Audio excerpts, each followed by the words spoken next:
This is Common Sense Radio. Straightforward and no excuses. All right. Come on now. This is the Steve Gruber Show.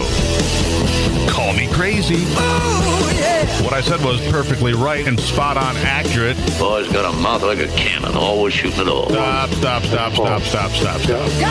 stop. I mean, you're way off script. Got it in me. Gonna quit until it all comes out.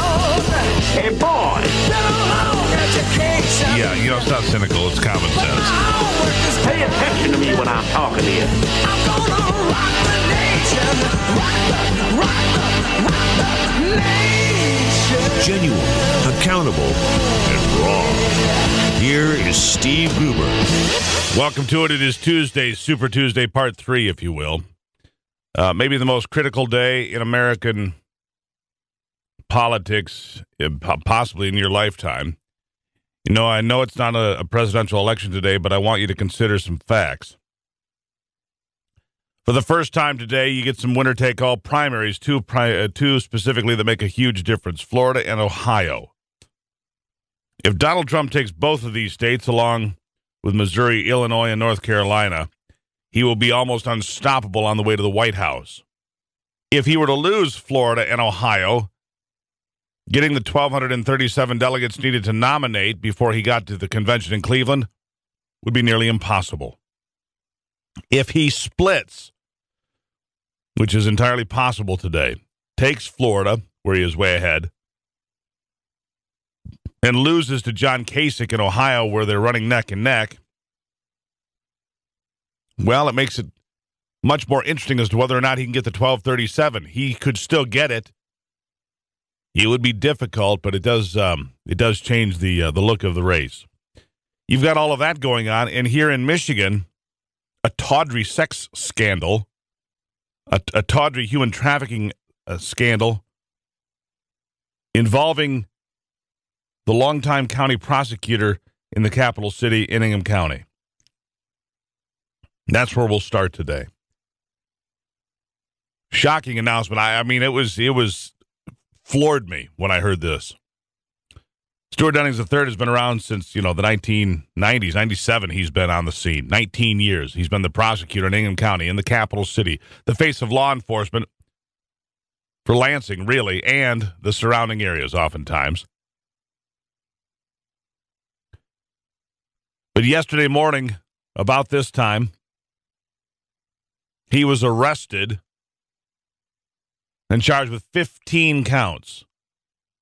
15 counts,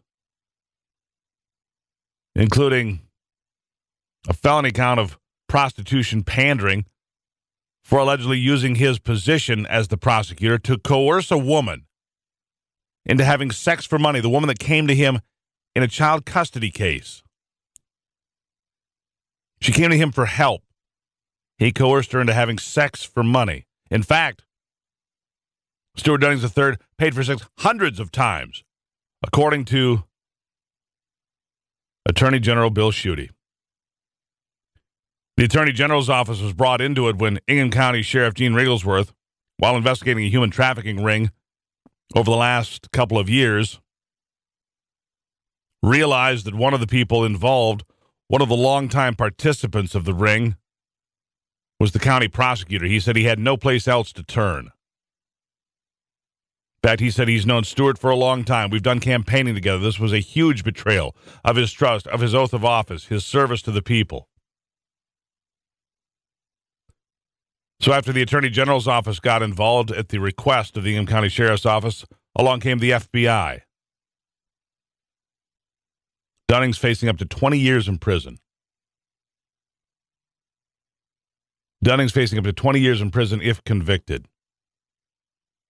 He was arraigned in several district courts Monday because his crimes cover 3 different counties, at least.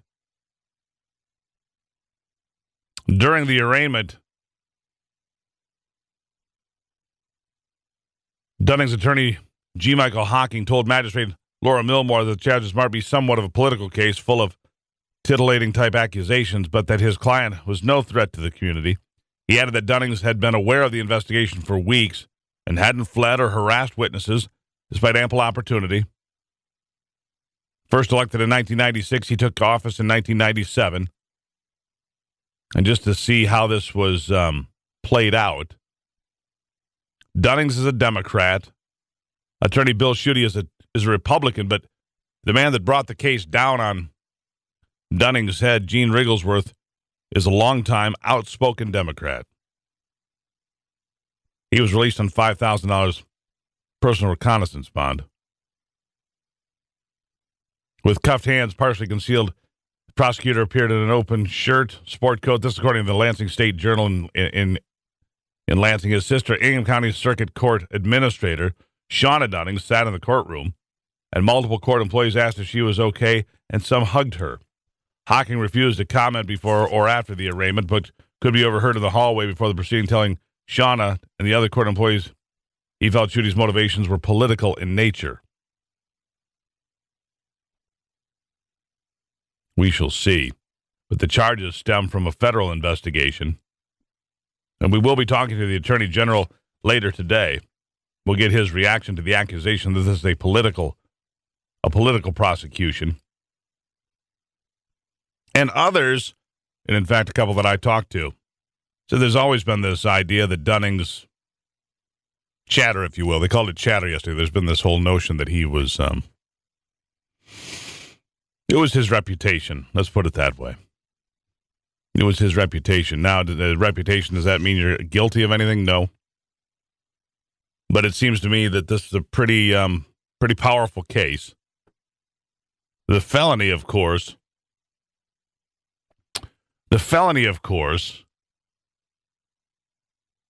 would mean Dunnings would be relieved of his pension. My understanding. He would be relieved of his pension. Now, this woman, who the felony count, he apparently met at a diner. She apparently was a domestic violence victim. This took place all the way back in 2010. And that the father of her child had abused her. They met for lunch at a cafe in Lansing. Again, this is a quick note from the State Journal. According to the affidavit, Dunnings asked her to lunch a second time, and during that meeting told her he knew she was struggling financially and he was seeking a sexual relationship with her, and he'd be glad to pay her money in return. She said she was shocked, but eventually agreed, saying she had no other choice. And the two started an on and off commercial sex relationship that lasted more than a year. Dunnings paid the woman $600 every 2 weeks during the times they met for sex. He also provided her with gifts and paid some of her bills. In public, though, Dunnings had been an opponent of prostitution. And with an annual salary of just over $130,000, he is the highest paid elected official in Ingham County. It's the kind of tawdry case that'll get national headlines, make no mistake. So I bring it to your attention because it's not normal that the county prosecutor is charged with felonies and facing 20 years in prison if convicted. Again, Attorney General Bill Schuette joining us here in just a bit on the Steve Gruber Show. We'll sort that out with him. Coming up next, we'll talk more about today's big elections across the country and what it means going forward on the Steve Gruber Show.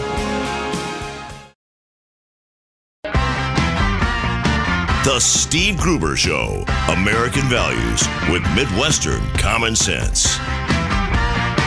Tuesday, continuing down the trail here. Before we go too much farther, a judge's sentence that would have sent State Senator Virgil Smith to the Wayne County Jail for 10 months after an incident involving him shooting at his ex-wife may now be in jeopardy. So in the plea deal called for 10 months in jail, 5 years of probation. The 35-year-old Democratic senator from Detroit made this deal in the case. The senator pleaded guilty to malicious destruction of property. What's interesting about this is that he got off on a felony firearms charge. That almost never happens when a gun is discharged unlawfully toward another person or their car, for example. It's outrageous to begin with. The plea deal also included Smith's resignation from office. However, the judge in the case throughout the resignation part of the deal. He said neither he nor the prosecutor can force Smith to resign. But this has outraged the prosecutor's office in Wayne County. This all happening yesterday. The prosecutor's office now deciding whether or not to withdraw the plea deal. The sentencing hearing has been adjourned until March the 28th while the prosecution decides what to do. The plea is legal, and the defendant agreed to it. If all the conditions are not accepted by the court, we will withdraw our plea. We are certain that we stand on solid legal grounds, so said Prosecutor Kim Worthy.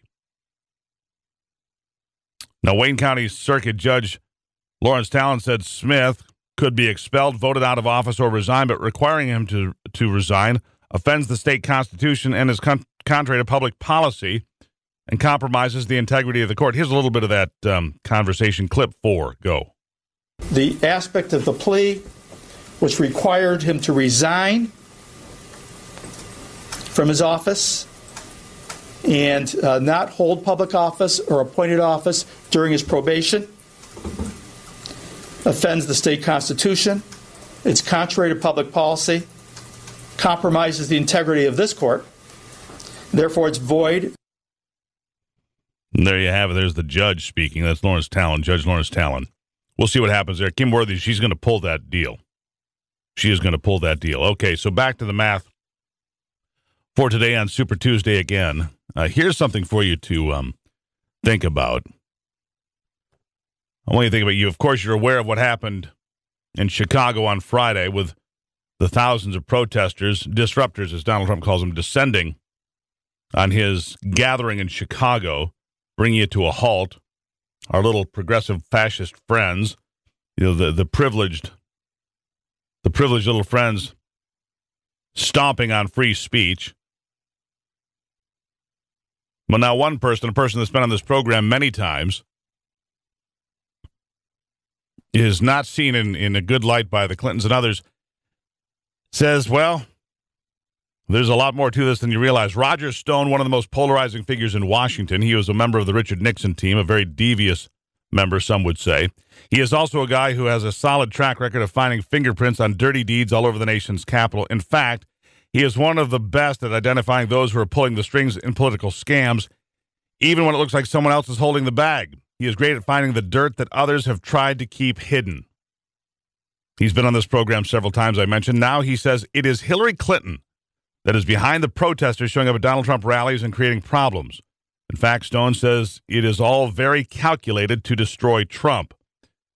Appearing on the far-right radio program, The Alex Jones Show, which I don't put much stock in as a general rule, but because he's been here and I've talked to him, I decided to share this with you. Stone laid out the facts that he, as he understands them. I read them, and honestly, it makes a lot of sense. Here's part of the transcript of that program. I think everybody in the country has now heard about these violent protests at Trump rallies, which are being blamed on supporters of Bernie Sanders. This is a false flag. These demonstrators are flying under a false banner. They are not Sanders supporters, by and large. This is an operation directed by supporters of Hillary Clinton, paid for by George Soros and MoveOn.org, by David Brock at Media Matters for America, also funded by Soros, and also by the reclusive billionaire Jonathan Lewis. Now, Lewis was identified by the Miami New Times as a mystery man. He inherited roughly $1 billion from his father, Peter Lewis, founder of Progressive Insurance. Jonathan Lewis, interestingly, withdrew his support of the Democratic National Committee over the immigration bill that he thought was unfair to gays. In any event, this is a Hillary Clinton operation. The idea here, very clearly, is to divide the Sanders economic voters from Trump. In other words, those voters who lost their jobs because of NAFTA and all the other globalist international trade deals that have screwed this country, they now realize that these voters are potentially, when Sanders is out of the race, Trump voters. And this is an effort to make Trump toxic, to disqualify him as a racist, as a bigot. The whole thing is essentially a hoax. It's a gambit, directed, by the way, by Brock. Brock, once a friend of mine, this is Roger Stone speaking again, and was a comrade in the fight for freedom. But he went over to the dark side with the Clintons for money. Big, big, big money. And this is unfortunately his little dirty trick. Unfortunately, they have leaks within their operation. My sources are of the very best. The entire collaboration in Chicago is a Hillary Clinton operation. And frankly, I can't see Bernie Sanders having anything to do with it. I don't agree with Bernie, but I respect him. And this is not his handiwork or the handiwork of his campaign. Funded by Soros, backed by Soros, to make Donald Trump toxic. We'll see how that works out. Mitt Romney, all over Ohio yesterday, campaigning on behalf of John Kasich. That may have turned Kasich toxic. Mitt Romney, after his, coming out and attacking Donald Trump, the frontrunner, not well respected in many circles, not respected by me anymore. I can tell you that. Nobody came out and threw you under the bus like that, Mitt Romney. No, nobody played those dirty tricks and those cards. And it makes you wonder, are they all in this together? I saw a picture of George W. Bush embracing Hillary Clinton at Nancy Reagan's funeral. And people said, look, it's bipartisanship. And I look at it and go, maybe it's worse than that. Maybe we're all screwed because they're all in it together and it's all a rigged game. Does that, ever occur to anybody? It occurs to me. Your comments, welcome in the conversation at 888-900-9966. We'll be right back on the Steve Gruber Show.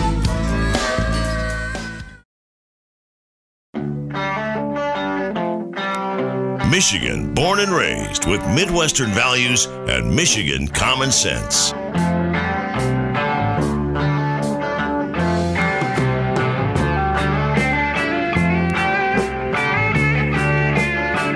Tuesday here on the program. We're going to quickly go to the Common Sense Hotline.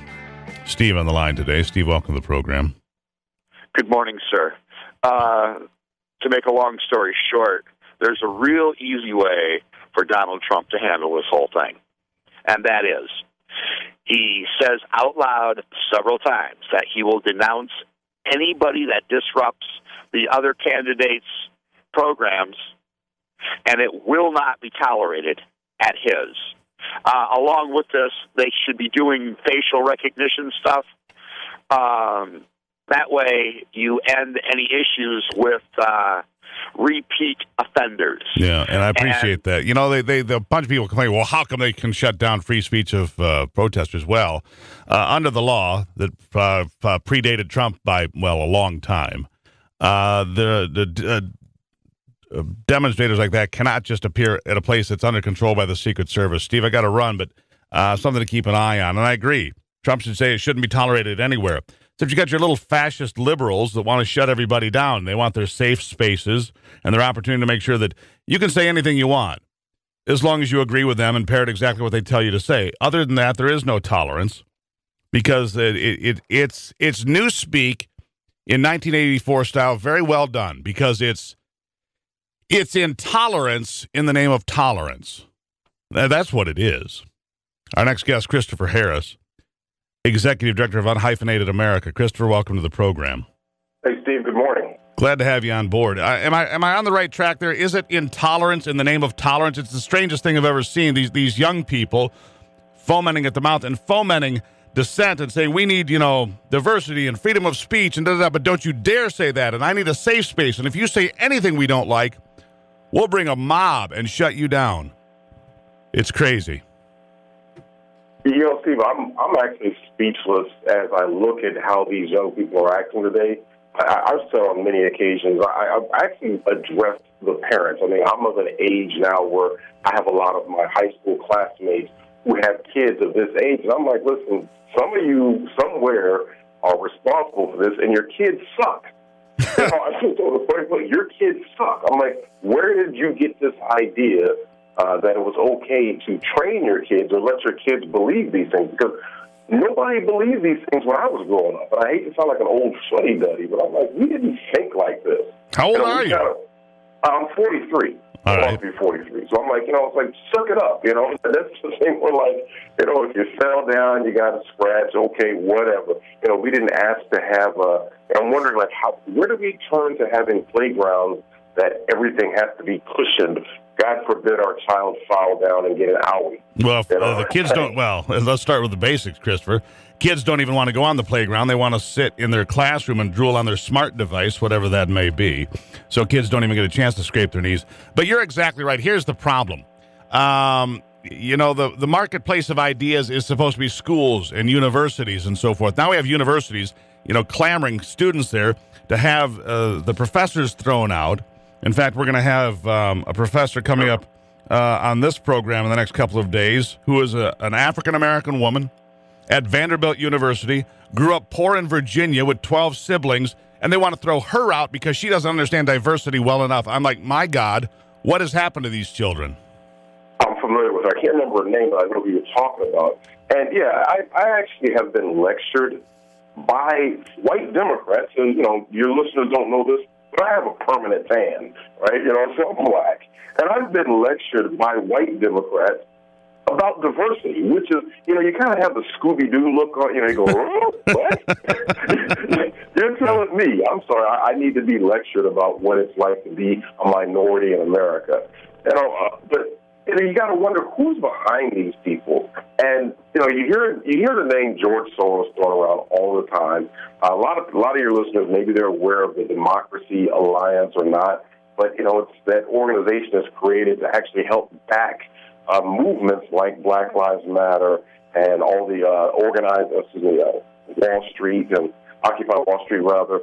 And I always wonder, what is their long game behind this? I mean, so far, I saw something that said they've donated upwards of $500 million towards these sorts of movements like Occupy Wall Street and so Black what do you Lives think? Matter. We're on the line here with Christopher Harris, Executive Director of Unhyphenated America. What do you think the end game is of George Soros then? And because I just did an article here where Roger Stone, an author that's been on this program a couple of times, he lays the whole thing with what happened at the Trump rally in Chicago and elsewhere, lays it entirely at George Soros' feet and at Hillary Clinton's feet. So they're working together to make Trump toxic, to make him a racist and a bigot in the eyes of voters who don't bother to learn the truth, and therefore make him unelectable because they're fearful of him winning.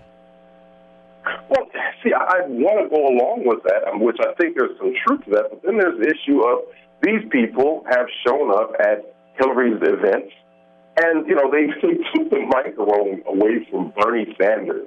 That's real presidential, by the way. It's like, yeah, we want to elect someone who's going to be commander-in-chief, and they're going to go ahead and go head-to-head with Vladimir Putin, but they got a bunch of punk 20-year-olds who take the microphone away from them at their own event. Yeah, it's like, that makes me feel real secure that this is the guy who's going to have his hand on the button. Well, isn't it frightening that these children, these children of the parents that you say have failed us, believe that it's the right thing to do to shut people down, that there is no dissent, that if they don't like the book you're reading, they'll burn it.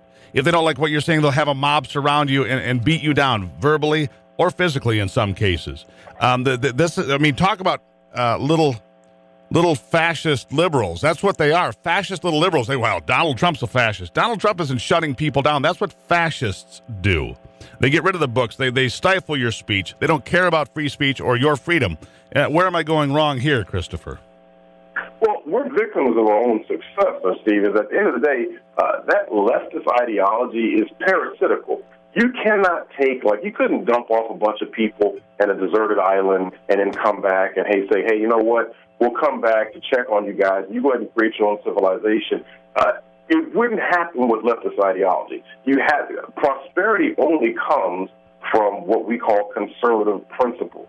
And so the problem is that we fail to teach those principles to the next generation or to reinforce those principles with the next generation. So this generation of kids have grown up with nothing but prosperity and a lot of strength, and they've never known what it actually took to create that. And so they're bored, and they're petulant children. And that's just the really sad thing. We have failed our kids. They are entitled. Petulant is the perfect word. Children, petulant little children, snot-nosed little fascist brats that, and I've talked to a fair amount of them that go to privileged schools and then decry the very mechanisms that allow their parents to send them to those privileged schools. It is baffling. Christopher Harris, I'll give you the last word. Well, I think we need to be more concerned about about George Soros and other organizers, try to figure out. I wish I could give you an answer as to what the long game is on this, other than the fact that we know George Soros likes to bring chaos and destruction. But How does he actually benefit in the long term? I don't know. I wish I could tell you. But we do know that there's somebody with deep pockets or people with deep pockets who are behind this, and we need to keep an eye on them. Christopher Harris, you're right. We need to keep an eye on it and push back. Executive Director of Unhyphenated America. You can find him online, of course. Christopher, we'll talk sometime soon. Thank you, Steve. Take care. There you have it. Christopher Harris on the Steve Gruber Show. Straight ahead, Rick Ector. And a couple of your phone calls. It's Tuesday.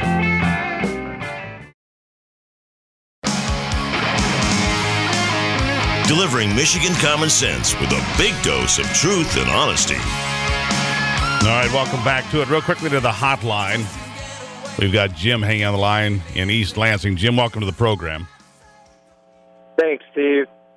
I just wanted to make a quick comment on what Christopher said about the fact that recognizing these kids are kids of people his age, and they're kids of people my age. I'm a little older, 54.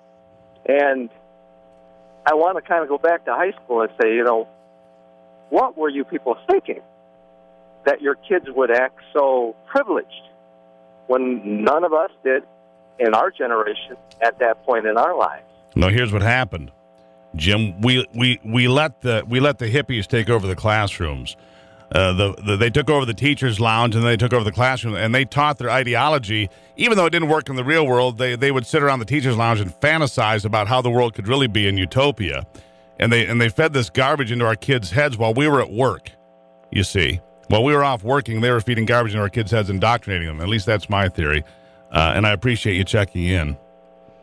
Jim, thank you. So, yeah, it's a problem. They're petulant, indoctrinated fascists.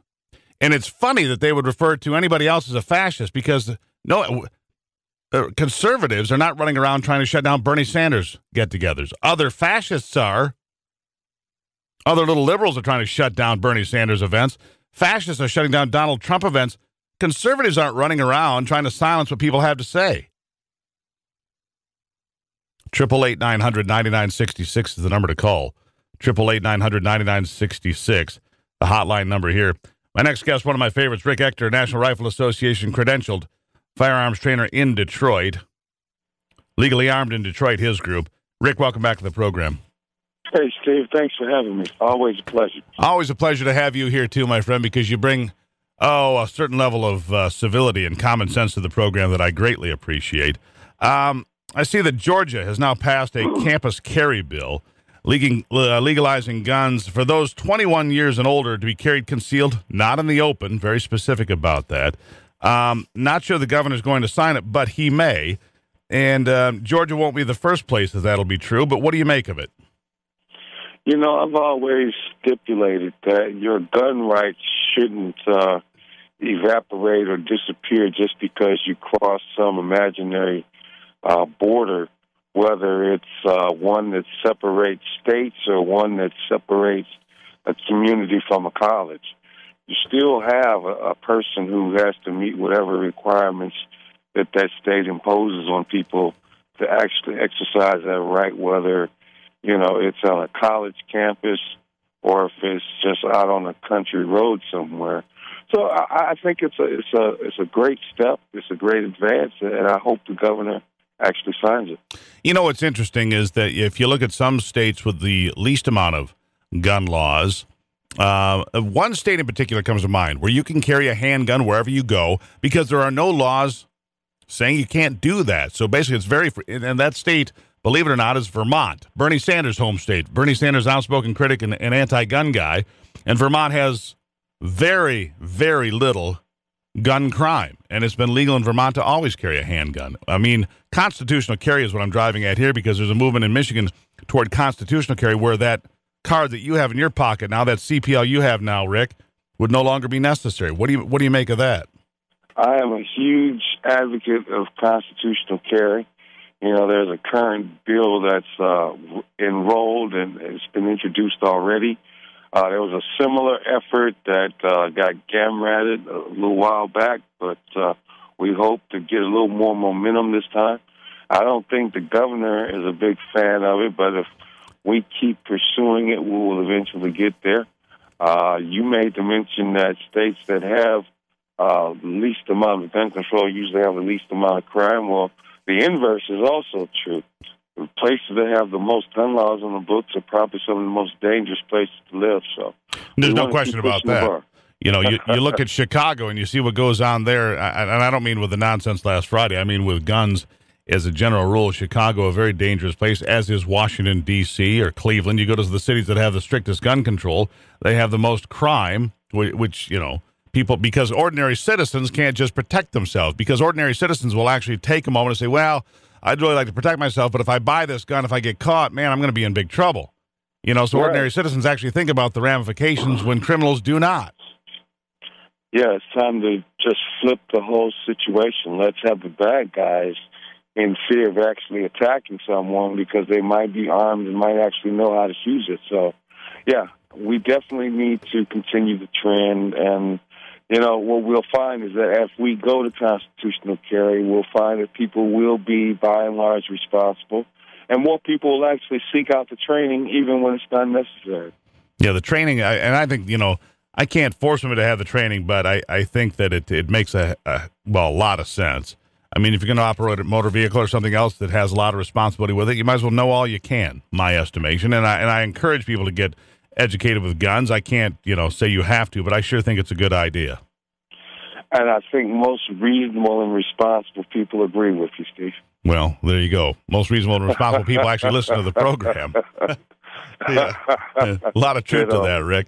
You know, I think you're right, though. I don't think the governor of this state is going to be signing that legislation, that into law. I don't think, you know, Rick Snyder's medium on guns at best. You know, he's signed a couple of things in favor of gun owners, a couple of things he has not signed or vetoed that went the other way. So, you know, it's a 50-50 toss at best, I'd say. You know, you're a little more optimistic than I am. The things that he has signed pretty much didn't do a whole heck of a lot. All right, right. You got firearm owner privacy, which was case law.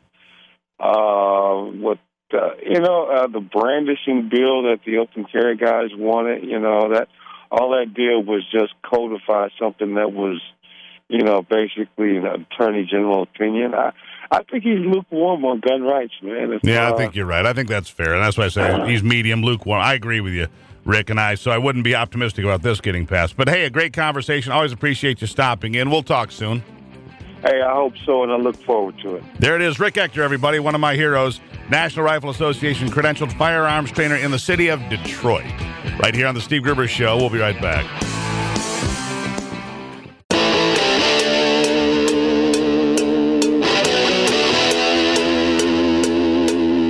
This is Common Sense Radio. Straightforward and no excuses. All right. Come on now. This is the Steve Gruber Show. Call me crazy. Oh, yeah. What I said was perfectly right and spot on accurate. Boy's got a mouth like a cannon, always shooting it all. Stop. Got it. Yeah, stop. I mean, you're way off script. Got it in me. Gonna quit until it all comes out. Hey, boy! Been a long education. Yeah, you know, it's not cynical. It's common sense. Pay attention to me when I'm talking to you. I'm gonna rock the nation. Rock the nation. Genuine, accountable, and raw. Here is Steve Gruber.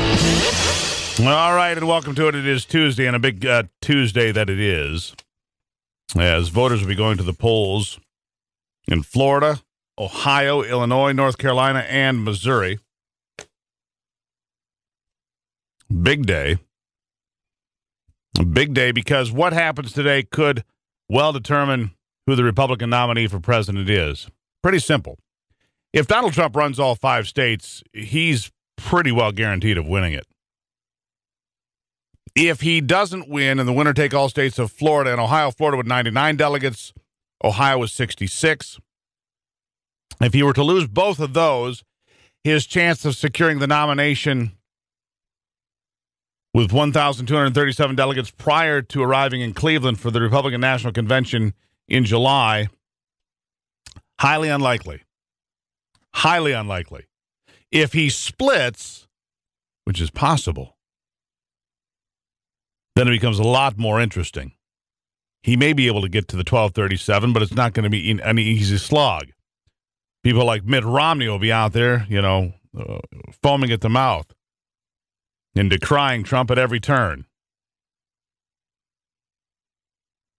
Also today, the other thing you should be watching for, a surge by Bernie Sanders, which nobody's been talking about much, but a big surge by Bernie Sanders. Look for that surge in Illinois. Illinois could prove to be Sanders country, which is why Hillary has been there. Again, she smells a problem in Illinois. Ohio, I don't know. Florida should be Hillary country. But the race for the Democratic presidential nomination is tightening in two very important contests, one Illinois, one Ohio. That according to a new survey from the very left-leaning Public Policy Polling. They're a very Democratic polling company. But let's see what we have here from new polling. In Ohio, Clinton leading Sanders 46-41. Well, let me put it this way. A hell of a lot less than the 20 or 25 points she was allegedly ahead in Michigan. The change is particularly notable because several polls in Ohio at the beginning of the month showed Clinton with 20 to 30-point leads over the Vermont senator. Now, the race has drawn much closer since Sanders' surprise win here in Michigan. In Illinois, Clinton is getting 48% of the vote compared to 45% for Sanders, well within the margin of error. And in Missouri, Sanders with a 1-point lead, they say, 47-46. Clinton has bigger leads. Like I said, Florida's Clinton country. North Carolina also pretty well in her wheelhouse, where she's apparently leading in Florida by 25 points and in North Carolina by 19. But keep an eye on those. These are all extremely important. Other polls, maybe more credible, Quinnipiac University found nearly identical results in Florida and Ohio, with Clinton leading by just 5 points in Ohio. And that's, as we head up to as we run up to Election Day now. And, of course, polling places now open in many of those states, in Florida and Ohio and North Carolina. Illinois should open in, a little less than an hour? At any rate, so what happens today could, tell you what happens heading for the nomination. Can certainly tell you what happens heading for the nomination, no question about it. All right, we're going to run through some things here just to kind of make sure that we're caught up on everything else and not just get buried in that. The Kalamazoo mass shooter, Jason Dalton, says he was possessed by the Uber app. Yeah, mental health problems, severe mental health problems. He told detectives his explanation for the mass shootings in Kalamazoo that left 6 dead.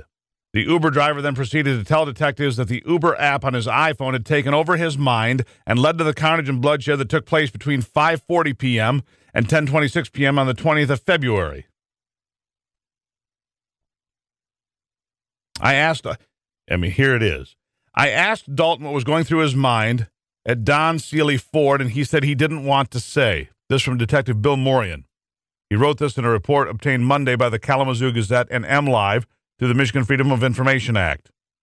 I informed Dalton that the entire incident was on video at Don Seeley. Dalton said that if we only knew, it would blow our mind. Dalton then explains how he opens up his Uber taxi app. A symbol appeared, and he recognized that symbol to be the Eastern Star symbol. Dalton acknowledged that he recognized the Uber symbol as being that of the Eastern Star, and a devil head popped up on the screen. And when he pressed the button on the app, that is when all the problems started. Dalton explained that how you could drive 100 miles an hour, go through stop signs, and get places. Dalton said he wishes he would never have spoken what that symbol was when he saw it on his phone. Dalton described the devil figure as a horned cow head or something like that, and that it would give you an assignment and it would literally take over your whole body. Possessed by the devil and the Uber app. Well, that's one explanation. That's one explanation. Also from Michigan here, a story that I've seen for a couple of days, and, I didn't get to, but you may have heard about this one. If you hadn't, I hope you haven't had your breakfast yet. An investigation underway into a 2014 video that surfaced just recently, appearing to show a worker at a Kellogg's plant urinating onto a food production line used to make Rice Krispie treats, granola clusters, and a few other puffed rice treats. That comes from Chris Charles, a Kellogg Company spokesperson. In a prepared statement yesterday, the company said Kellogg takes this situation very seriously, and we were shocked and deeply disappointed by this video that we just learned about on Friday, March the 11th. We immediately alerted law enforcement authorities and regulators. A criminal investigation is underway, as well as a thorough internal investigation. Our investigation revealed that the video was recorded at our Memphis, Tennessee facility in 2014.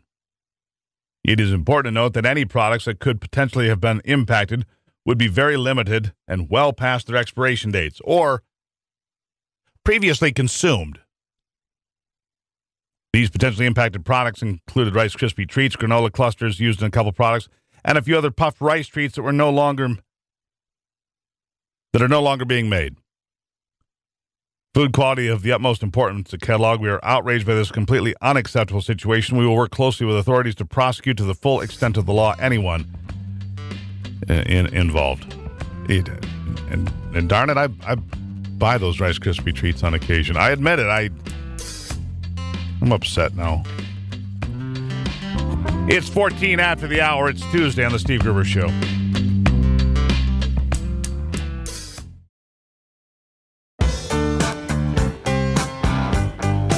Genuine Michigan common sense on display every day. I saw a werewolf with a Chinese menu in his hand,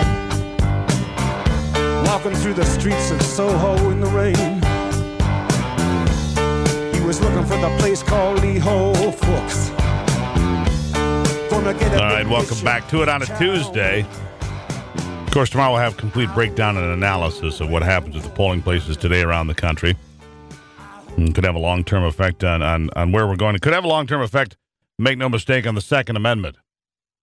With the death of Antonin Scalia here a few weeks ago now, a vacancy on the Supreme Court waiting to be filled, and the court sitting at a 4-4 tie at the moment as far as those that support gun rights and those that do not. So a lot in the balance today. Our next guest, our good friend, Dr. John Lott, Ph.D., the president of the Crime Prevention Research Center. Doctor, welcome back to the program. Great to talk to you again, Steve.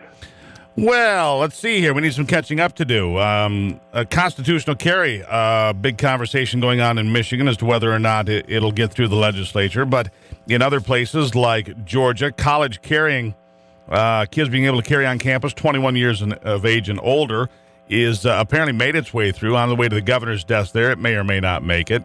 What do you make of a couple of these laws? Because I see, this pushback at the federal level, but at the state level, like in Michigan and Georgia, I see efforts underway to enhance the rights of gun owners. Yeah, no, most of the states, and the vast majority of states, there's been a steady move towards making it easier for people to be able to go and defend themselves and others. You have a few states, obviously, like California and New York and Maryland, which have gone the other way more. But even in some of those, the changes have slowed down. It's mainly California seems to be the worst state in terms of threatening new gun laws. Now, as a lot of people know, these discussions about anti-freedom measures, eliminating gun rights, usually come out of mass shooting conversations oftentimes. We had one here in Michigan recently. The mass shooter there says he was possessed by the Uber app before he killed 6 people. Mental health issues, clearly a problem. But here's my question. There's a lot of conversation about background checks, common sense gun laws. We need to do more of this, and it'll prevent some of that. And I don't know if it's true, but what about background checks on private sales of guns? Me and a neighbor, me and a friend, selling a gun back and forth, that sort of thing. Some states do it, others don't. But is there any connection whatsoever, statistically speaking, and I know you do a lot of this analysis, Doctor, Any connection at all between background checks, mass shootings, how the state's positive, negative? What have you found? Right. Well, I mean, I've looked at both crime rates in my book, More Guns, Less Crime, and then we've recently released a paper looking at mass public shootings. And really, in neither case is there any evidence of the benefit that's there. You actually see some increases in mass public shootings after states adopt these laws, but my belief is it really just doesn't have any beneficial impact. Look, if you really believe that somebody is a threat to others, if you really believe that, then you ought to think about locking them up.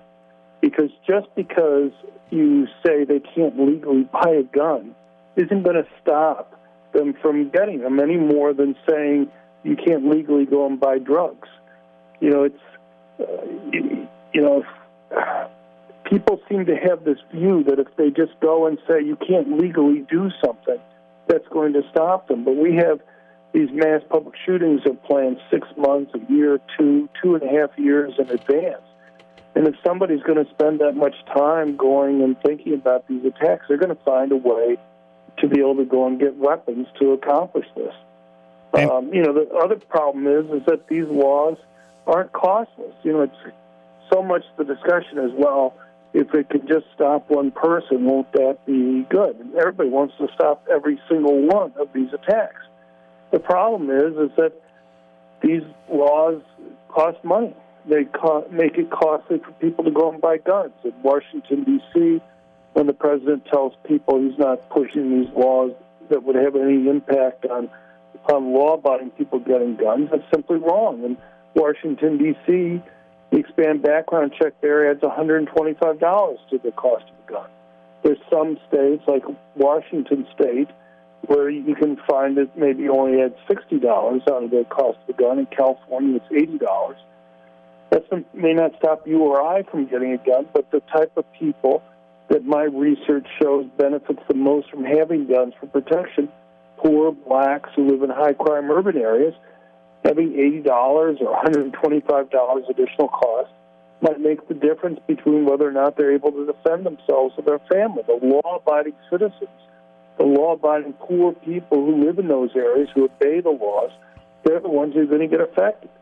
The other thing is that the background check system is a complete mess. Virtually everybody who gets stopped from buying a gun is a false positive. The best example I can give you is when the late Senator Ted Kennedy, there was 5 times that he was on the no-fly list. I assume nobody's going to count that as 5 times we stopped a terrorist from flying, but that's pretty much the way people count these numbers when we talk about background checks stopping people from buying guns. So when the president says there's been 2.4 million dangerous or prohibited people who've been stopped from buying guns because of background checks, that's simply false. Well, yeah, but see, that's what they rely on. They rely on false flags and inflated statistics. Go on, I'll let you finish. We got about 20 seconds. Sure. No, I mean, 99% of those are law-abiding citizens who should have been able to buy a gun but were stopped from doing so. And you're talking about that many people, you're going to be dealing with a number of cases where somebody may really need the gun quickly for self-defense, and they were stopped from doing it. Plus, the way the Obama administration is doing it now, they're making people have to spend thousands of dollars to go and hire a lawyer to go and get things cleared up, even though they should have been able to buy a gun legally to begin with. Well, there you have it, Dr. John Lott. And where can people find you, Doctor? At crimeresearch.org. That's right, crimeresearch.org. Always a pleasure, Dr. John Lott. We'll talk soon. Great talking to you. There you have it, my good friend, Dr. John Lott, on the Steve Gruber Show.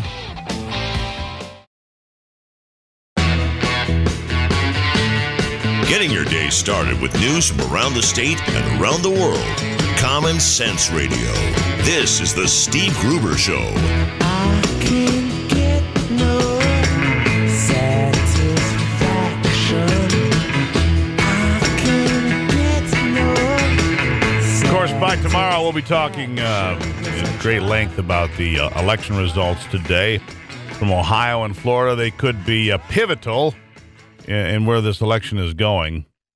And, of course, one of the conversations every election year, although little seems to ever get done about, fixing potential problems, are entitlement reforms. Entitlement reforms, because of the incredible expense with entitlements now, many say that many of these entitlements just aren't sustainable. They're just not sustainable, so the question then becomes, what do we do about it? Our next guest, John Graham, a senior fellow at the National Center for Policy Analysis in the health sector. John, welcome back to the program. It's good to be back. Thank you. So there's some agreement here in an article published by Forbes that Medicare, as we know it, is being destroyed with bipartisan agreement, but they say it's not quickly enough. John, bring us up to speed as to what this is talking about and what people are having a conversation about. Well, this is something that folks who are on Medicare or looking forward to Medicare, which I guess all of us are to some degree, as long as we hit 65, should be aware of. Last April, they signed a bill to fundamentally change the way they pay doctors. And what most people who are on Medicare don't know how the doctors are paid. Why should you care, right? I mean, you pay your premium, you paid your taxes, and you go and you go and get your Medicare. But they really wanted to change the way doctors are paid. And so instead of just paying what they call fee for service, they have set up a whole bunch of alternative payment mechanisms to pay doctors for quality, quote unquote quality, which is determined by the government. Now that sounds a lot like Obamacare, doesn't it? Yeah, well. And the death panels and all that stuff. Right. So people, and this was very, very bipartisan, and it's going to roll out, in the next few years. So the way your doctor gets paid now by Medicare is not going to be the way he gets paid 3 or 4 years from now. And you're not going to really observe the payment, but you're going to observe a difference in the doctor's behavior. Already we spend very short amounts of time with our doctors. That may shorten up. It's a big change that was really done without people really understanding it, and really increases the power of the central government over how doctors are going to practice medicine. Well, here's one of the problems, many years. And one of the things that I've been hearing from my doctors, I want you to lay that out, but from doctors that I know, is that they not only they changed the way that services are paid for, but they've reduced it again, meaning that a lot of doctors are just going to say, we can't take this anymore. We can't take this anymore. We can't be a party to Medicare anymore because it doesn't pay us enough. And yet a lot of hospitals demand that their doctors see a certain amount of patients, for a certain amount of money, and it's unsustainable. And you can't. Well, my point being is the quality of health service and the quality of the doctors you see is going to lessen because the doctors won't be coming from the University of Michigan anymore. They'll be coming from the University of Malaysia. Well, there's that. There's also, I think you hit it when you talk about the hospitals pressuring the doctors to do more and more. And one of the things that, the risks and one of the problems with this new way they're going to pay the doctors is it's not based so much on the individual patient, but on the population. And that has a lot of implications for how medicine is organized. So you probably see, your listeners might see that, you don't see Marcus Welby in his office anymore. They're large physician groups, and they're quite often owned by hospital health systems. And the doctors, part of the reasons they sell their practices to these large groups that are often owned by big health systems is that they can't keep up with the paperwork anymore, and they're blowing their brains out filing these reports with the government. And so they fall under the control of these larger groups that are controlled by hospitals.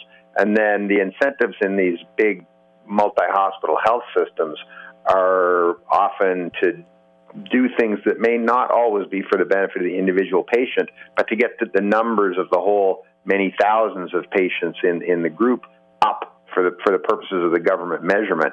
And so people are going to be seeing a lot more of that. And that's my point. The point is they're pushing to do, and the hospitals are leaning on the doctors to do more and more and more. and the doctors have, less time, less resources. The average time that you saw your doctor here, I saw a study 5 years ago, the average time you saw your doctor was about 7.5 minutes. When you went to an office visit, you're saying that's going to be 6 minutes, 5 minutes, 4 minutes. If you see a doctor at all, because here's the other thing that you haven't mentioned yet, and we're with John Graham, Senior Fellow at the National Center for Policy Analysis in the Health Sector, is that a lot of times you don't even see a doctor anymore. You see a PA, a physician's assistant is what you see. You don't see an actual doctor. So that's a concern. I think you're hitting it. You're hitting on all cylinders. And then people also need to be aware that if the government is measuring quality based on the population health, well, what's the best way to get the quality up is to see the healthier patients and try and shunt the sicker patients off to somebody else, which is really the opposite of the way the medical system should be dealing with. You should be focusing most of your resources on the sickest people and trying to keep them healthy and get them healthy. And yet, it seems to me, we tend to spend most of our resources in places that don't have a lot of return, which is where the government comes in. When you talk about the government paying for quality, the government determining what quality is, how does the government know? How does a giant bureaucracy know if you or I had good health care, Yeah, they don't. And I think ordinary doctors know that. They say, me and my patient, we figure out what's needed, what's the quality of care. And so far, the reason this article came out is that 30% of Medicare payments are already in these so-called alternative payment systems. And what we see from them so far is an increase in the bureaucratic burden, but they are not saving money, which was the promise. They're saving a trivial amount of money, maybe zero money. So we're not getting a grip on the entitlement problem. We're just increasing the bureaucratic burden and putting patients' care at risk. Well, right, and we're putting the patients at risk. And we do it under the guise of we're going to do it better. I mean, talk about newspeak. We're going to treat you better by making sure you get less. More is less. Yeah. I mean, newspeak. That's what I mean. Is it a bit frightening to you too, John? Because for me, I'm 50. I'm going to be reaching that point where I'm going to need the system that I paid into for my entire life, and I wonder if there's going to be much of a system left. I'll give you 30 seconds for the last word. Well, I think it's a big, it's unlikely. I think I'm about the same age as you, and by the time we get there, it'll be looking very, very different than it is now. And as I've said before on your show, the solution to both the spending and the quality problem is put the spending directly under the control of the Medicare patients and not under the control of the central government, where the patients have no idea what's going on and the doctors are just suffering bureaucratic burden. Yeah, there you have it. Well, I appreciate you coming on, John. I'm sure we'll talk again as this continues to disappear down the rabbit hole. Absolutely. Thank you. Thank you so much. John Graham, Senior Fellow at the National Center for Policy Analysis in the Health Sector.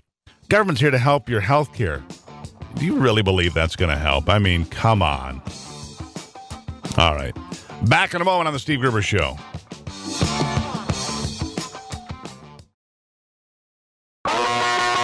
Covering Michigan and the world from his bunker below the bridge. Here is Steve Gruber. You say you want a revolution. Well, you just might get one. We all want to change the but it might not look the way you intended. Careful what you wish for. You tell me that it's evil. Just saying. It's Tuesday on the Steve Gruber Show. Alex and I were just discussing during the break there the petulant liberal fascist that rushed the stage at the Donald Trump event in Dayton, Ohio on Saturday, and why he's not behind bars. Attacking a presidential candidate, interfering with the Secret Service is a federal crime. But maybe their opinion is this: if you put him in jail, you make him a martyr, and you make him a much bigger problem. Maybe that's the I don't know. Maybe that's the answer. Anyhow, we here with Hans. All right. So our next guest here could maybe talk a little bit about this. Hans Van Spakovsky, expert on civil justice. Maybe he's a justice warrior. Hans, welcome back to the program. Thanks for having me, Steve. Are you a justice warrior? I spent 4 years at the Justice Department. That's right. Does that make you a justice warrior? And let me ask you real quickly about that thing about that punk that rushed the stage, and there'll be more of this. Apparently, some of those that were attending in Chicago were hoping to do a mass rush of the stage with Donald Trump. Why are these people not in jail?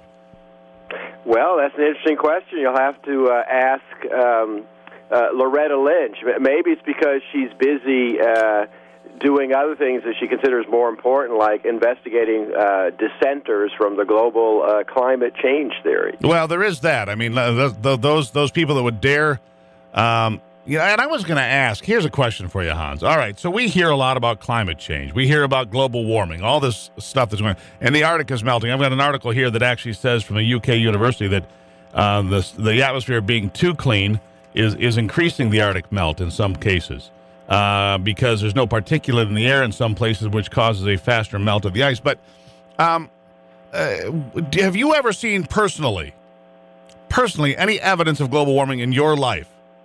I ask because I want to ask people this. You've seen, well, polar bears are dying. That's not a personal observation. Well, the Arctic is melting. That's not a personal observation. Have you seen a personal observation in your life that would lead you to believe that climate change is real? Well, no, other than about 2 months ago, I had to dig 3 feet of snow out of my driveway, which in northern Virginia, where I live, is pretty unusual. So that must be because the climate's getting warmer, it snowed.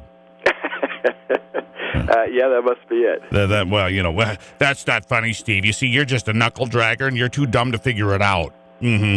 Okay, so let me ask you, how is it possible that Attorney General Loretta Lynch could even consider such a thing? Is there, okay, call me crazy, but is there some way that those that are skeptics of climate change could actually get prosecuted?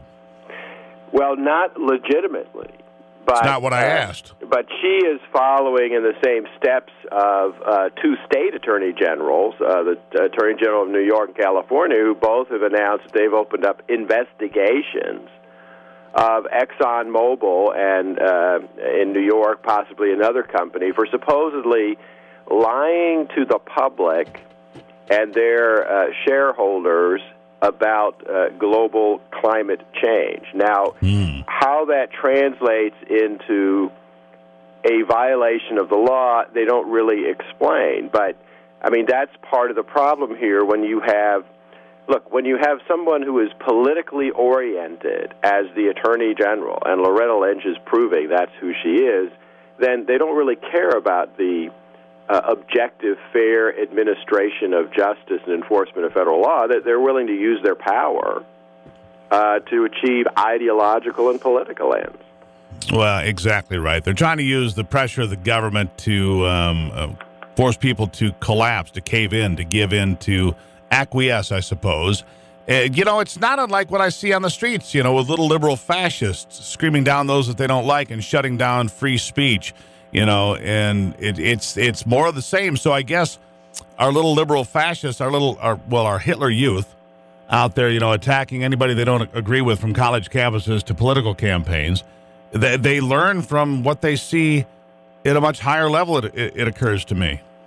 Oh, absolutely true. And you can see that in the way, look, this president has never really stopped being a politician in office. I mean, he talks about his political enemies and looks at them as a more serious problem than ISIS is abroad.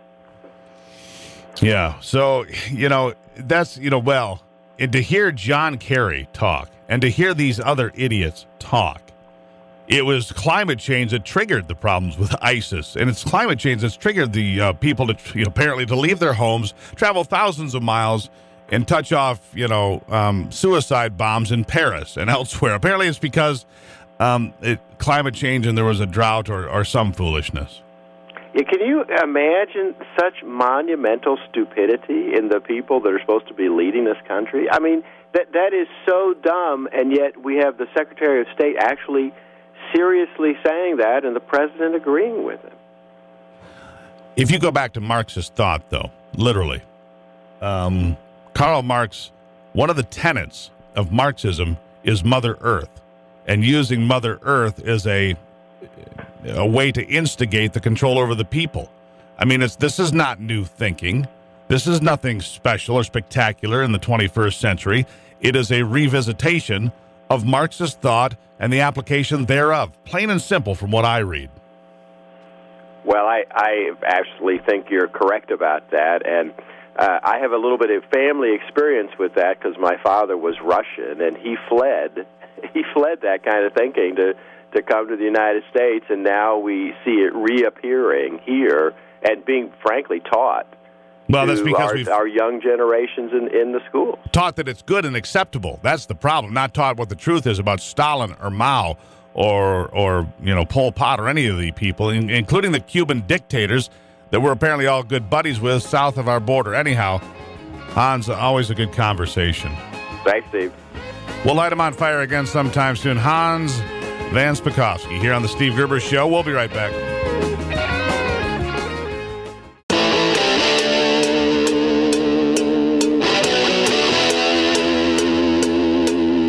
This is Common Sense Radio. Straightforward and no excuses. All right.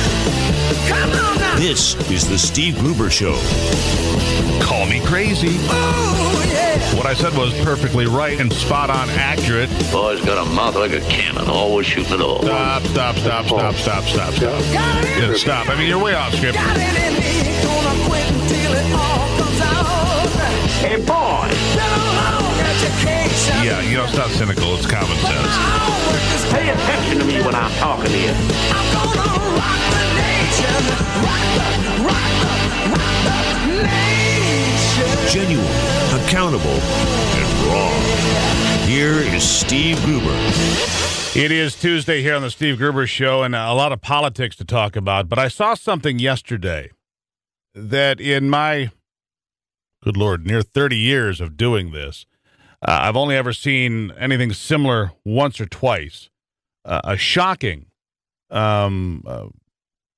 allegation or allegations put forth yesterday by the Michigan Attorney General involving a key law enforcement official, the prosecuting attorney for Ingham County, who has been in place for almost 2 decades, tangled up now in a human trafficking case. 15 charges filed, including a misdemeanor for pandering, for luring a woman that the Attorney General alleges was lured by Stuart Dunnings III into a sexual relationship because she was in a situation where she needed money. She was the victim of domestic assault. She was in a custody battle.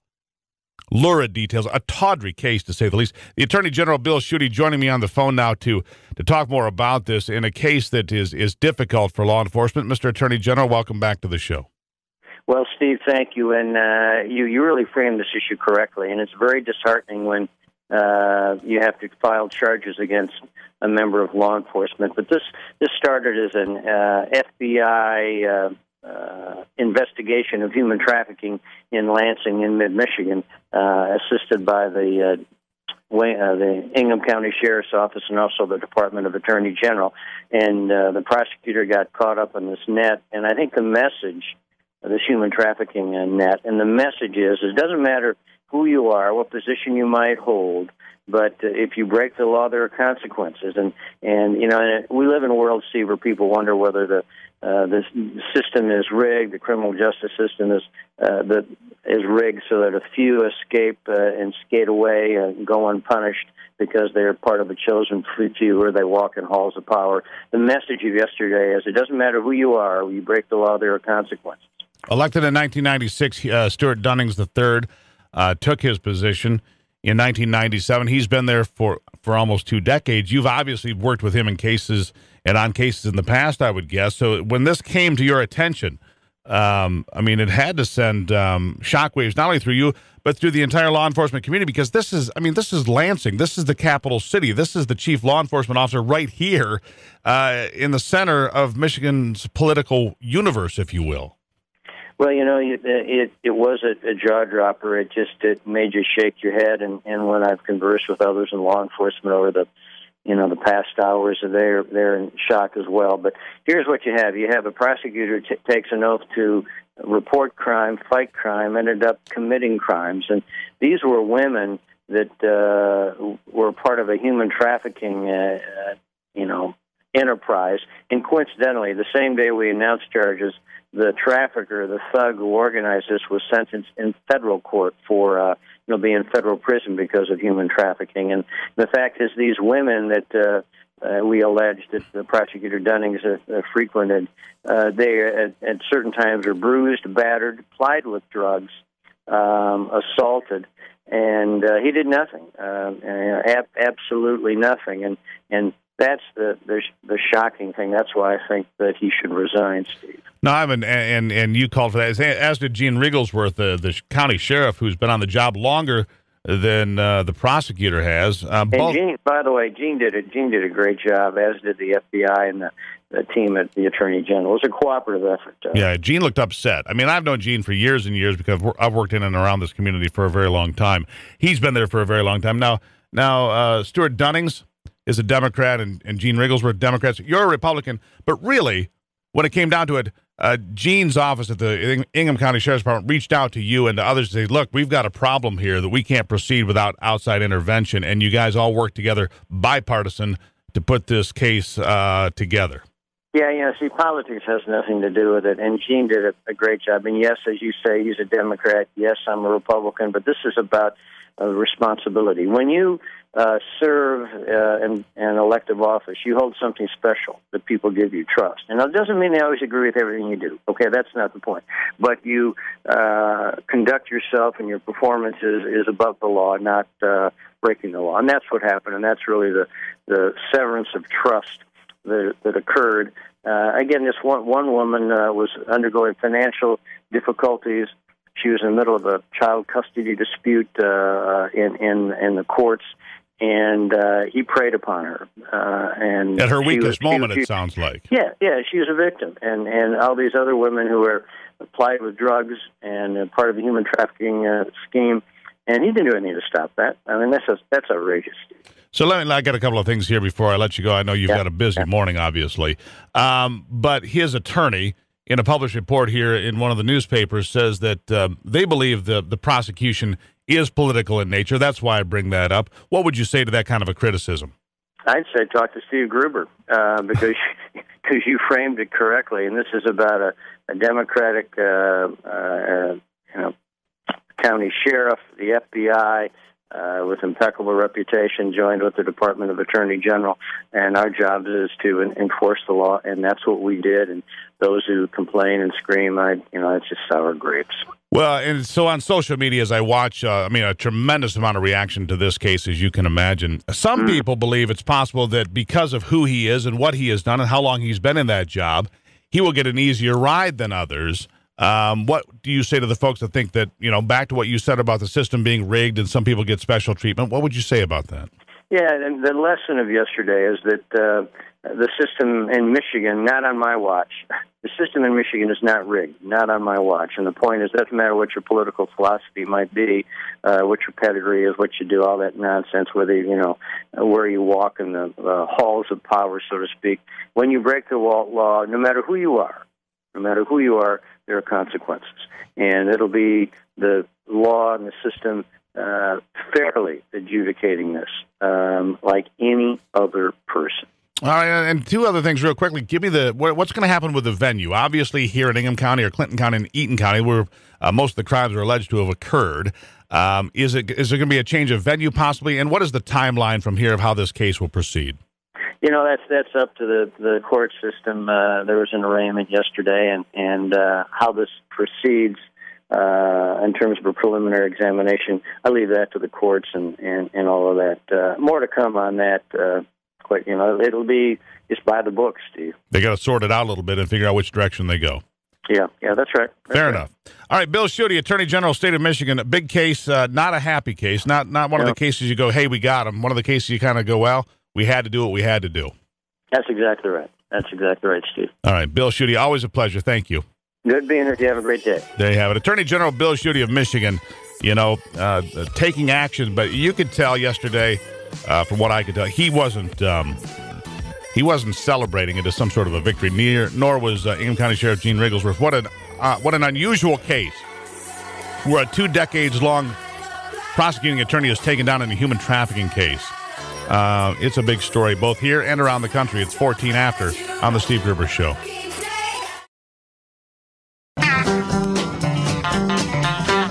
The Steve Gruber Show. American values with Midwestern common sense. So, all right, what created this phenomenon of Donald Trump? anyway. You know, some would say it's Barack Obama. Some would say, you know, it's an angry electorate. But why? Is there some truth to the fact that feckless Republicans have allowed Obamacare to be funded, executive amnesty to be funded, Planned Parenthood to be funded, despite the fact that Republicans were elected en masse in the fall of 2014 to stop President Obama's agenda? Is it possible that people are sick and tired of politicians telling them one thing and then doing something quite different? A $1.1 trillion omnibus bill put forth by Paul Ryan and approved. Basically, the Republicans, the feckless, spineless, hopeless Republicans, doing little or nothing to stop the agenda of this leftist White House. Is that what has triggered the cause and the rise of Donald Trump? And dismantling Obamacare, why did they continue to fund that? Yevgeniy Feyman is here, a fellow and deputy director of the Manhattan Institute Center for Medical Progress. Yevgeniy, welcome to the program. Thanks for having me. So these Obamacare payments, one of the big, ignition points for the fire that has become this grass fire across America is this Donald Trump movement. And you say, and some others say, they're illegal to begin with. Tell me about that.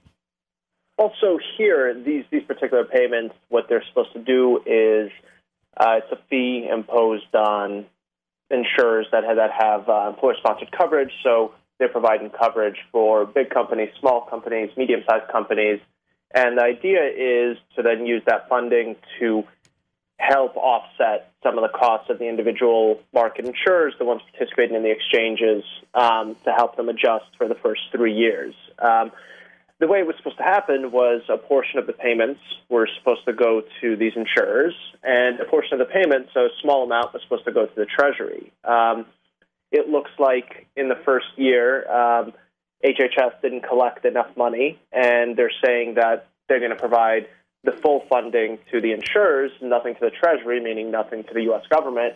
And, Republicans are responding by saying this pretty much violates the black letter of the law. And, frankly, it looks like it does. I don't think HHS has much of a leg to stand on here. Right, and so Republicans will stand up and make some sort of complaint, which then will result in absolutely nothing happening.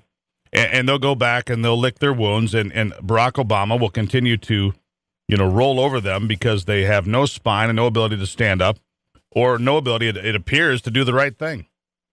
Well, I think on these smaller issues, Republicans have been able to get some concessions. When it came to another program, the Risk Corridor program, they did manage to include in the budget bill. But Yevgeny, they don't need concession. This is illegal. They don't need concession. They need to stop it, period. And will that happen? But if you're talking about this and you're talking about passing legislation, the political reality is Republicans can't do it on their own. Not while there's a Democrat in the White House, and not while they don't have enough of a majority. Hold on. Why would they have to pass legislation? The law is already there. They're violating existing law. Pass what legislation? New legislation to say you can't violate old legislation? I mean, what are you talking about? You need to pass legislation that makes explicit that HHS's guidance, HHS's interpretation of the law is illegal. And that's what they did with one part of the law already, the risk corridors part. And right now, that's being run on a budget-neutral basis.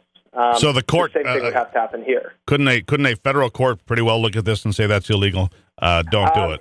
It's possible, but that would take a long time. That would take a year, 2 years, maybe more, depending on how long the appeals take. And by that point, the program would have run its course. Yeah, but we're still making the payments now. And so legislation isn't going to happen because that would require Paul Ryan and the rest of the Republicans to, actually do something of value. Do you really see that happening? I think legislation is the more realistic option here, just because if you really want to get a legal decision on this is something that would have to go either to a district court or possibly the Supreme Court. There's little chance of that happening before the end of 2016. I don't know if they'd give the case cert, honestly, if it hit the Supreme Court. And, let's say you hear it in 2017, 2018. This program is done in 2016, so all the payments have been made by then. You're basically spent the money. Yeah, you know what? You must be more of an optimist than I. I don't see the Republicans doing anything. I see them continuing to roll over, play dead, and get run over again. And that's why there is so much anger in this country, because those that were elected to stop the Obama agenda have done little and or nothing to stop it, and in some cases have actually been, complicit in helping encourage this agenda. That's my guess. That's my observation. What say you? Yeah, I think there's that's a big part of it. I think a lot of it is anger, misplaced anger. With regard to globalization, right? The growing economy. There's a lot of people that have lost their jobs in the past decade. Without regard for the Obama economy or the Bush economy. The economy's changed, and Donald Trump he's not a politician. He's an entertainer. He's come on the scene, and he's promising things that he can't deliver on. And his supporters either don't understand that or they don't care. It's someone coming out on the stage and saying everything that's happening isn't your fault. We're going to make things better for you because you deserve things to be better. And that's a really, really appealing message. That's better than the message Democrats are pitching. That's better than the message Republicans are pitching. And unfortunately, people are buying into it. Mm-hmm. Yeah, I think that what the Republicans have done, which is near nothing, is going to cost them dearly. They moan and complain about the problems and how to deal with Donald Trump. You, in part, created Donald Trump.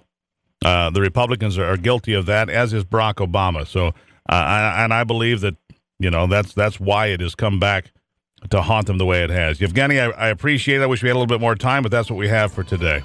Well, thanks for having me. Greatly appreciate a good conversation. Yevgeniy Feyman from the Manhattan Institute Center for Medical Progress.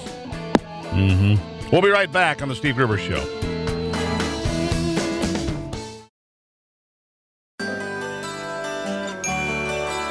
Keeping you in touch with Michigan and the world. And the men who hold high places must be the ones. All right, let's go to that hotline real quickly before we get into our next conversation here. We've got Kevin on the line in Williamston checking in. Kevin, welcome to it. What's on your mind? Hey, Steve. Good morning to you, my friend. Couple of things real quick. I wanted to say one thing. I'll tell you, the Secret Service, as far as I'm concerned, they are extremely lax on protecting Donald Trump. There is no way that guy who rushed the stage should have been able to be around the perimeter like that to do that. They would never have allowed that with Barack Obama, number one. And number two, I tell you what, John Kasich, he did himself no favor whatsoever by having Mitt Romney on the stunt with him yesterday, period. No, that's the end of it for if he loses Ohio, I'm going to tell you that's why. I fully agree with you. And, I don't want to step on you there, Steve, but that's what I really strongly believe. He did himself no favor. Mitt Romney, he is not for Kasich. He's not for Rubio. He is for Mitt Romney. And what I see happening is I see that what will happen is that, if it comes down to where Trump loses Ohio, Mitt Romney is going to politicize and try to get the nomination. That's all he's in for. It's for himself and for nobody else.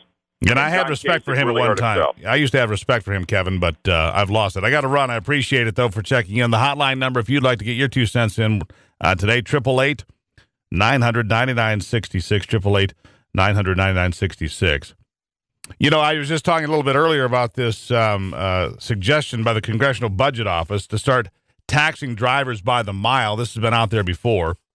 It's called the VMT tax, Vehicle Miles Traveled Tax.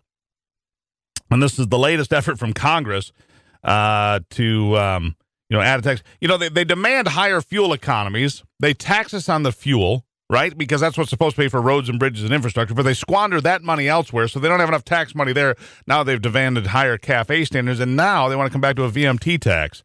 Our next guest, Salim Furth, Ph.D., researches and explains how public policy affects economic growth and individual opportunity as research fellow in macroeconomics at the Heritage Foundation Center for Data Analysis. And fuel economy standards actually hurt the middle class, he contends. Welcome back to the program. Thank you, Steve. Great to be on again. This VMT tax I find outrageous, especially when we pay the gas taxes we pay. And then they demand that, 54.5? Is that the new CAFE standard they're trying to reach in the next couple of years? Yeah, that's right. They're going to try to get there by 2025. they're reviewing the standards now. They might decide, well, okay, they're a little too strict, we'll ease it up. Or they might decide, no, this is going great, we're going to make them even stricter. The administration is really not interested in how much money this is costing consumers, which I looked at the research done by independent academics and found that it was to the tune of $4,000 per car extra. That's terrible if you're a consumer. I don't know many people who have $4,000 lying around that they can just throw in to spend on a new car because the administration wants them to. But hold on, though. But they're doing it for the children. I'm joking, of course. They're doing it for the children to save the planet. Go on. Yes, well, right. So the idea is CAFE standards are going to make us use less fuel because the cars are more fuel efficient. They claim it's going to pay for itself. The math shows that doesn't work. Then they say, okay, well, maybe it won't pay for itself, but it'll save the planet from global warming. But if you look at what the administration, this is not my predictions, this is the administration's predictions, that the CAFE standards implemented as far as they've been so far will lower the global temperature relative to what it would have been otherwise by 1, maybe 0.02 of a degree in 2100. You can't buy a thermometer on Amazon that can detect a change that small. This is not a serious policy to save the planet. This is a meaningless gesture in the direction of the planet. I think that we should tax Amazon more significantly to pay for roads and bridges. You see, well, your whole approach is wrong, Salim. You need to tax more. The facts are irrelevant. More taxes, less facts. That's the way we want to operate. Yeah, well, there's a certain class in Washington for whom every tax dollar is a dollar more of freedom for them, freedom to spend it on what they want. They're pretty out of touch with the people at home for whom every tax dollar is a dollar less of freedom, a dollar less they can spend on what they want, a dollar less to achieve the middle-class dream.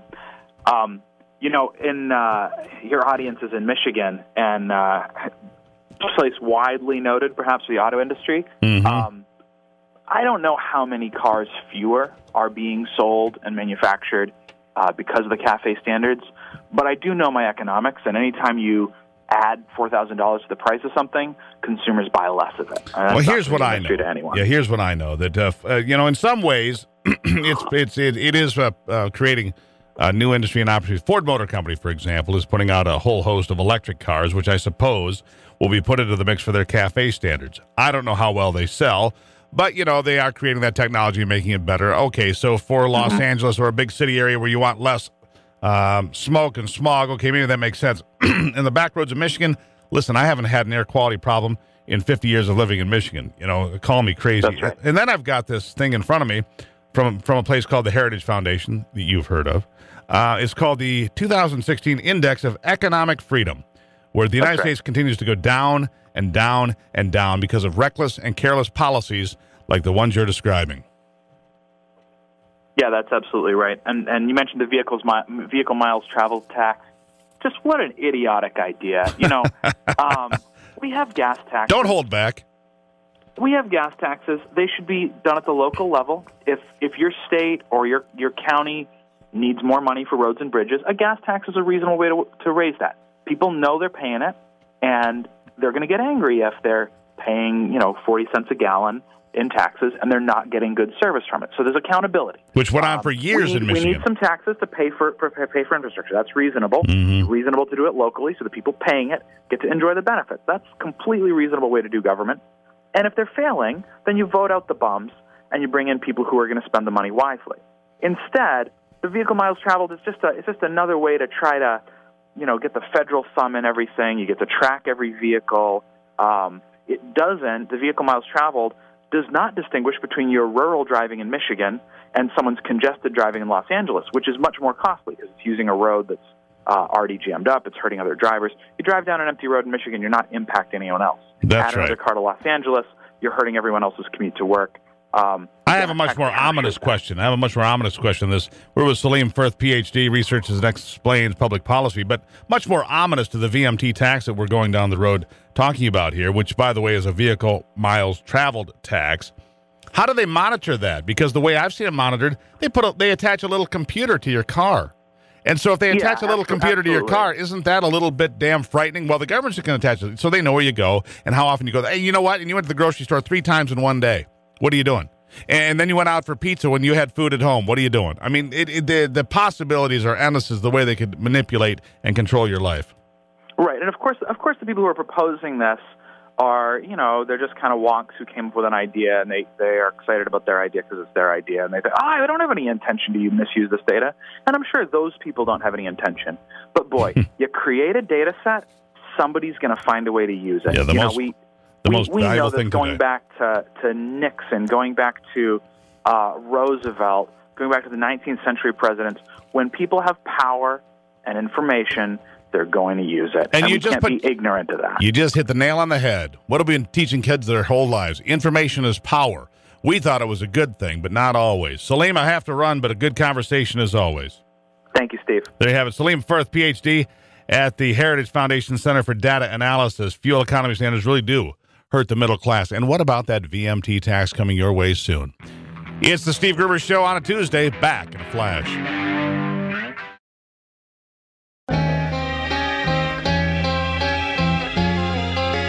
Genuine Michigan common sense on display every day. Every time. All right. It's Tuesday, big day in politics and so forth. A lot going on. Before we move on to our next conversation, we're going to start with Roger on the hotline somewhere up north. Roger, how are you? I'm well. How are you doing? I'm responding well to the beatings. Thank you. Okay. I've got a question. Didn't a few months ago, Michigan voters voted against a higher gas tax and increase on our registration fees? All true. 2-1.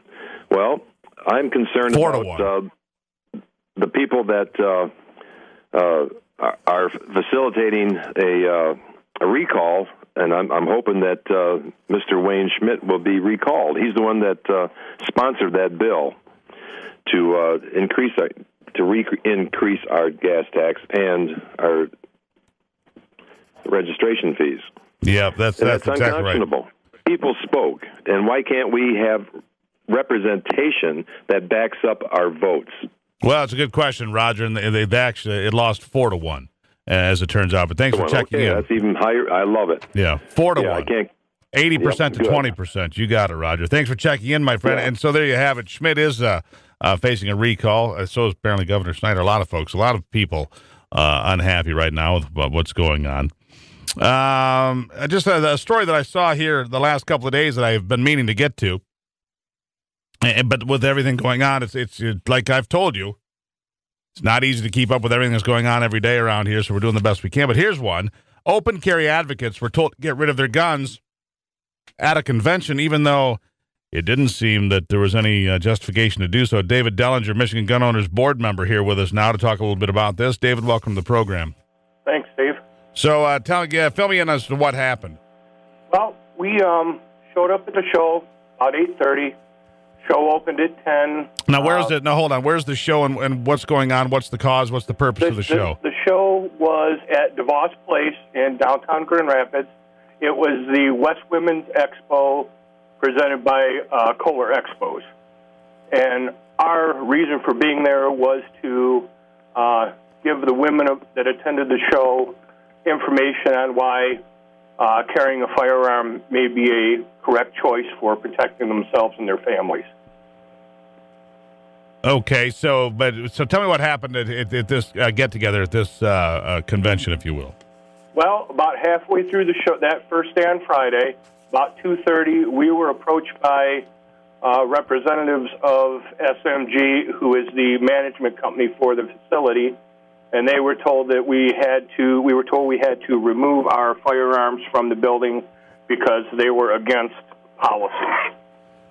And do you think that's was there a policy? I mean, usually if you go to a place, it'll have a one of those things that says no firearms in the building or whatever, which private companies have often put up on their Starbucks and other folks have said we don't want to have guns. That is the confusion. Before we did the show, both groups, Michigan Gun Owners and Michigan Open Carry, independently did research on DeVos Place to find out what the parameters were. What we both came up with independently is that DeVos Place is part of the CCA authority set up by the City of Grand Rapids and Kent County under the Convention Facility Authority Act of 2003, and that it is a public facility. If it's a public facility, they can't make themselves private. You can't just wave a magic wand and say, hey, we're private now. It's owned by basically the city and the county, therefore preemption applies. They have no right to make any rules that apply to guns. So what do you intend to do about it? I mean, if you were tossed out, well, your guns were more accurately tossed out, where do you go from here? Well, I can tell you that there are discussions independently, I believe, on both sides of each group, and we're discussing our legal options. We did file a police report with the City of Grand Rapids so that our case is on record as far as what happened. And there's going to be no he said, she said. We actually both groups tried to get in touch with the city attorney and also the police department to try to get it straightened out in an amicable fashion that day while it was occurring, and to no avail. So you'll see where you go from here. That's fair enough. We will see where we go from here, and I'd also like to add there is a bill in the House right now, 4795, which would put teeth in preemption. Local units of government, if they have firearms laws or policies and they don't remove them 90 days after it takes effect, there will be punitive damages. Because right now they just make a rule, and it's up to someone like Michigan Gun Owners or Michigan Open Carry to force the issue. All right. David, I greatly appreciate you bringing us up to speed on this, and check in with us from time to time to figure out where this is going. I will be interested to see where it ends up. Certainly will. We'll keep you updated. Thank you. David Dellinger, Michigan Gun Owners Board member. Open carry advocates told to get rid of guns at a convention. See, the open carry thing still unsettles me. Now, there was a bill put out there that would have made it concealed carry for all, but that bill was rejected by the governor, and so therefore it didn't go anywhere. And so now you're back at the same situation with no resolution. All right. 888-900-9966, the hotline number if you'd like to join the conversation before we wrap things up for today and start focusing on the election results coming later. This hour of the Steve Gruber Show brought to you by the Michigan 529 programs, making sure your kids and grandkids get the education they need. To learn more, go to SaveWithMI529.com. That's SaveWithMI529.com. All right, 888-900-9966. Again, the number to call. You can also find out more at SteveGruber.com. You can get Radio Pup. Radio Pup. If you're looking for a way to take the show with you, and one of the 18 stations we're on currently doesn't get to where you need to be, well, Radio Pup is a free app. Download it onto your smartphone. Look for WJIM, the flagship, Jim Radio. Jim's a good guy. Look that up, download it, and you can put me in your pocket, and we'll just travel together. You and I will be buddies. All right, back in a moment with some hotline calls and a couple of final thoughts after this.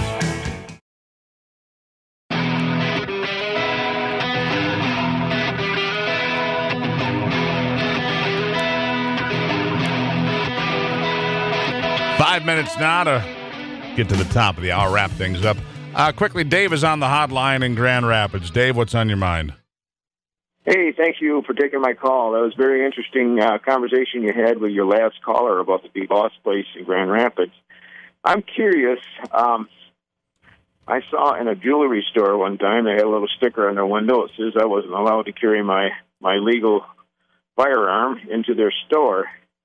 If I were a gay person and they had a little sticker on their window that says no gay people are allowed to come in, there'd be all kinds of racket about that. That'd be discrimination, that's correct. Yeah, because you're taking away somebody's right. But my Second Amendment right apparently can be taken away at a private party or a private facility with no problem at all. I'm just curious if there's legal... Yeah, under the law, that's what's currently allowed. Dave, I can't tell you any more than what is allowed under the law. If you discriminated against a gay person or anybody else based on gender or race or ethnicity or whatever, you'd be in deep trouble.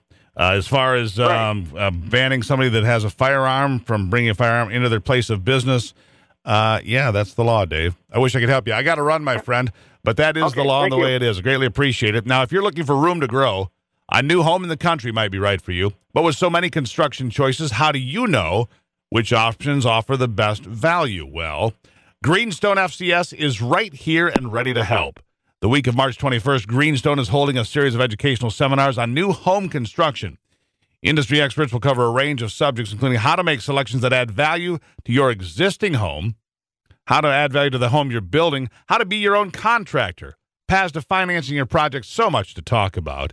To learn more and to register, please visit greenstonefcs.com/seminar. That's greenstonefcs.com/seminar. I've been a Greenstone customer for years and years, I'll be honest with you. And Greenstone has been a great partner with me and my wife in some of the rural projects that we have undertaken. I greatly appreciate you checking in today. We'll take more of your calls tomorrow. I'll talk about what happens today in Super Tuesday Part 3. This could be the big one, boys and girls. We'll talk about it tomorrow right here on the Steve Gruber Show.